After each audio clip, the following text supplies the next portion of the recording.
عسلامة، مرحبا بكم الناس الكل. وصفتي اليوم باش نعملوا سندويشات بخبز التاكوس. عندي الخبز حاضر معايا. بقى لي كان باش نحضر الفارس، خديت المقله، حطيت كميه باهيه من زيت زيتونه معاها اسدر نتاع دجاج مقصوص جويد. نكمل نضيف شويه بصل وشويه ثوم ونفوح. حطيت كركم، ملح، شويه فلفل احمر وشويه زعتر.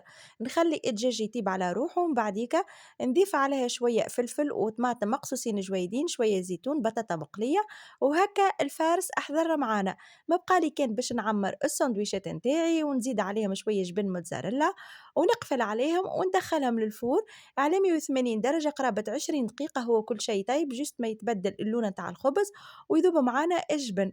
وصفة ياسر ساهلة تحبها الكبار والصغار. إن شاء الله تعجبكم الوصفة، وملتقانا في وصفة أخرى ودبارة أخرى. وصحة ليا وصحة عليكم وبالسلامة.